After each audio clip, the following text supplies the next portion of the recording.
Hello दोस्तों, welcome to Tryst with Law. We all made a tryst with law sometime in our life and that's why we are here.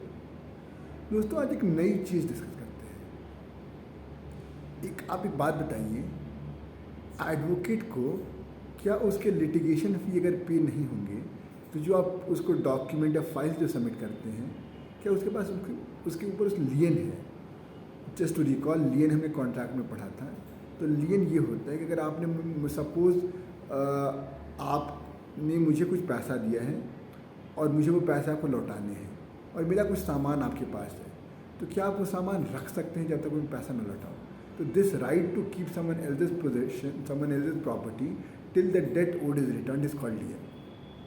तो अगर कोई client है, उसने obviously files मुझे दी हैं, तो जब तक वो लिटिगेशन फ़ी लौटाएगा नहीं तब तक क्या मैं उसकी फाइल्स रख सकता हूँ? Do I have a lien over that litigation files and जो केस बंडल मेरे पास है? तो दोस्तों इस पर एक केस डिस्कस करते हैं, R D Saxena versus Balram Prasad Sharma. 2000 का सुप्रीम कोर्ट का जजमेंट है। तो दोस्तों इसमें हुआ ये था कि कोई बैंक ने एक जो हमारे अपैलेंट हैं आर डी सक्सेना जी, उनको हायर किया था उनको एज अ काउंसल। अब कुछ दिनों के बाद बात बनी नहीं तो ये बोले कि आप केस किसी और को ट्रांसफ़र कर रहे थे, कोई और काउंसिल हायर कर रहे थे। बट सक्सेना जी ने बोला कि आप पहले हमारी 97,700 कुछ पैसे लौटाइए, फिर हम ये फ़ाइल देंगे, नहीं तो हम नहीं देंगे। अब इस पर इन्होंने इसको जो बैंक ने इसको बोला कि ये तो भाई प्रोफेशनल मिसकंडक्ट है। आप यू आर एक्चुअली मतलब आपके पास यू बीइंग एन एडवोकेट, आपके पास जो पावर है, आप काउंसिल को, क्लाइंट को उससे हरास कर रहे हैं। तो इन्होंने कंप्लेन किया स्टेट बार काउंसिल को। अब स्टेट बार काउंसिल ने कुछ उस पर सेक्शन 35 ऑफ एडवोकेट्स एक्ट में होता है। अब स्टेट बार काउंसिल ने कुछ उस पर एक्शन नहीं ले पाया, तो उसके बाद बार काउंसिल ऑफ इंडिया के पास चली गई। विदिन 1 साल में नहीं हो पाया तो सेक्शन 36B में बार काउंसिल ऑफ इंडिया के पास चल जाती है। बार काउंसिल ऑफ इंडिया ने बोला कि हाँ ये प्रोफेशनल मिसकंडक्ट है और उसके लाइसेंस को आई थिंक 18 मंथ के लिए सस्पेंड कर दिया। This period is not important but the bar council of India termed it professional misconduct और उसके लिए पनिश कर दिया, जिसमें उसकी लाइसेंस भी कैंसिल कर दी, कुछ दिनों के लिए सस्पेंड कर दी। तो दोस्तों अब इसके बाद ये अपील पे आए हैं सुप्रीम कोर्ट पे। सुप्रीम कोर्ट में under section 38 of advocates act, जो कि अपीलेट जुरिस्डिक्शन सुप्रीम कोर्ट को देता है। तो इनका कंटेंशन वही है कि मेरे पैसे मिले नहीं हैं तो मेरे पास लियन है, और इसके लिए आर्ग्यूमेंट दे रहे हैं। तो जैसे पहला इनका आर्ग्यूमेंट था, सेक्शन 171 ऑफ कॉन्ट्रैक्ट एक्ट कहता है कि जो बैंकर्स हो गए, अटॉर्नीज़ हो गए, इस तरह की जो इस कैटेगरी के 3-4 कैटेगरी के लोग हैं, फैक्टर्स हो गए, वॉर फिंगर्स, उनके पास एक अगर कोई कॉन्ट्रैक्ट मना नहीं कर रहा है तो कोई सिक्योरिटी ऑफ गुड्स, अगर उनका कोई पैसा लौटाया नहीं गया है तो उसको रख सकते हैं अपने पास। ऑन दी अदर हैंड इन चारों कैटेगरी के अलावा bankers, factors, wharfingers, attorneys of high court and policy brokers, इन पांचों के अलावा जो बाकी जो लोग हैं उनके पास वो अपना गुड्स नहीं रख सकते किसी और का, अनलेस कि कोई कॉन्ट्रैक्ट ऐसा बना हुआ है। तो ये कह रहे हैं कि हम तो भी अटॉर्नी हैं, हम तो रख सकते हैं। उसके बाद इनका मेन कंडीशन बस यही था। अब कोर्ट इसको रिबफ कर रहा है कैसे। अभी कोर्ट बहुत बढ़िया आर्ग्यूमेंट इसमें दिया। कोर्ट ने सबसे पहले कहा कि जो इसमें गुड्स यूज़ हुआ है वो गुड्स हैं जो कि सेल ऑफ गुड्स एक्ट में जो कि मेंशन, मतलब दे शुड हैव मार्केटेबिलिटी। लेकिन कोई फाइल मेरे पास है तो मार्केटेबल तो नहीं होती है, तो ये वो गुड्स नहीं है। दूसरी बात, जो गुड्स का जो मतलब है वो गुड्स बेलेबल होने चाहिए, क्योंकि यहाँ पे जो गुड्स हैं, जो सेक्शन 171 में जो गुड्स की बात हो रही है, क्योंकि उसमें फ्रेज भी यूज़ हुआ है, गुड्स बेल्ड टू है। बेल्ड मतलब कुछ दिन के लिए रखने की बात हुई है, तो वहाँ पे कुछ दिन वहाँ पे रखे गए हों।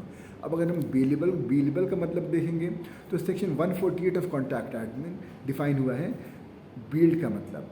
तो the goods which have been transferred from one person to the other for some purpose, या तो वो रिटर्न किए जाए उसको, या उसको बेस्ड ऑन द डायरेक्शन जिस बंदे ने दिया उसके डायरेक्शन के बेसिस पे, या तो उसको डिस्पोज ऑफ किया जाए। अगर मैं काउंसिल हूँ, मुझे किसी ने अपने केस की फाइल दी, तो वो बेलेबल नहीं है, वो मैं उसके डायरेक्शन में डिस्पोज ऑफ तो नहीं करूँगा। वो मेरे मतलब इट्स अ ट्रस्ट के बेसिस पे उसने मुझे दिया है कि मैं उसके लिए केस बहुत ही सिंसियरली और बहुत ही कॉन्फिडेंशियली लड़ूंगा।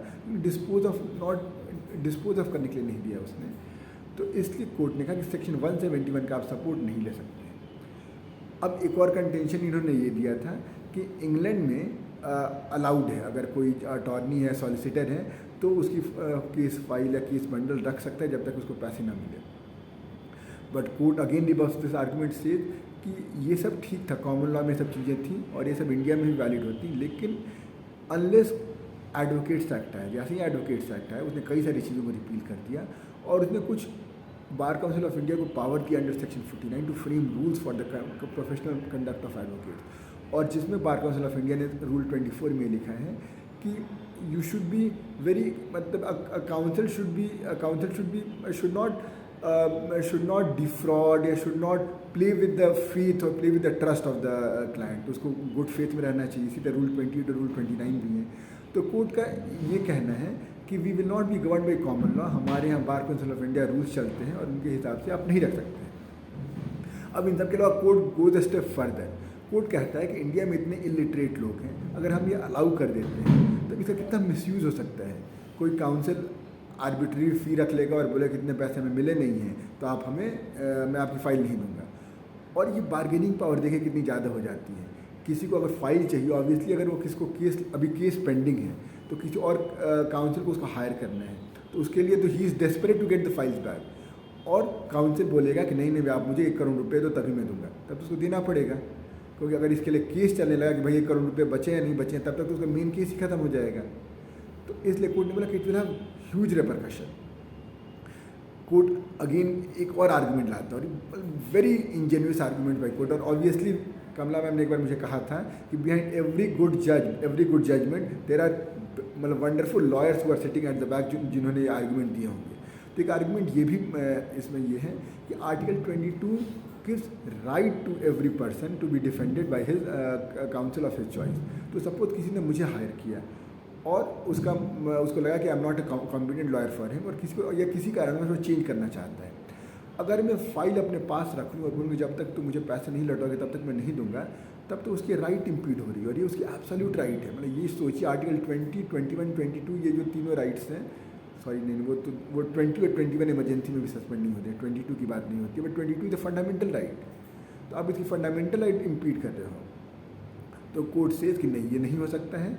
और इवन फॉर सिविल मैटर अगर बात करें तो ऑर्डर 3 रूल 1 में लिखा हुआ है कि the person can appoint a pleader of his choice, वो चाहे पावर ऑफ अटॉर्नी के थ्रू या उसको vakalatnama is also kind of power of attorney या किसी लॉ के थ्रू। तो ये जो उसकी राइट्स हैं, जो लीगल राइट्स हैं, फंडामेंटल राइट्स हैं, इम्पीड हो रही है इसकी वजह से कि आप उस पर लियन लगा रहे हो। But the court is conscious is aware of the fact कि हाँ भाई the attorney also needs to get fair remuneration for his services. तो उसके लिए कोर्ट से you have other legal remedies available, आप वो फाइल अपने पास नहीं रख सकते। इसके बाद कोर्ट फाइनली कंक्लूड कि हाँ ये this is, and then court says कि misconduct although it is not defined under advocates act, section 35 never defines misconduct, it's relative, it depends on context. लेकिन थ्योरी वगैरह अगर हम कुछ किताबों से देखते हैं तो उसमें मिसकंडक्ट यही है कि you are playing fraud on the client, you are playing with the trust imposed on him, you are taking advantage of his ignorance of law. तो कोर्ट सेज कि हाँ इट इज मिसकंडक्ट। और even just to emphasise section 35 में लिखा है misconduct professional और otherwise, तो it's a professional misconduct, और वो भी नहीं मानो तो it's a misconduct in general. But yet court से कि अभी तक की जो हाई कोर्ट की जजमेंट थी उससे एक फील आ सकती थी कि आपके पास लियन का राइट है, और उसके अलावा ये जजमेंट अभी प्रोनाउंस हुई है, तो इसलिए आपको इतना हार्श पनिशमेंट नहीं मिलना चाहिए। बट कोर्ट सेज कि अगर बाद में ऐसे केस आते हैं तो इस केस का प्रेसिडेंट लेकर नहीं कह सकते कि भाई उस केस में तो आप कितना कम पनिशमेंट मिला था। दिस कोर्ट सेज कि अगली बार ज़्यादा पनिशमेंट मिलेगा, which is as decided by bar council of India. तो दोस्तों तो court the final judgement is कि द लॉयर और the advocate has no lien over the litigation files, जो केस की फाइल्स हैं, for the litigation charges which are not yet paid to him, he has other remedies available. तो I hope आपको ये video अच्छी लगी होगी, केस आपको समझ में आया होगा। मिलते हैं एक नए वीडियो में एक नए केस के साथ। Till then let's continue with a twist with law. Bye bye.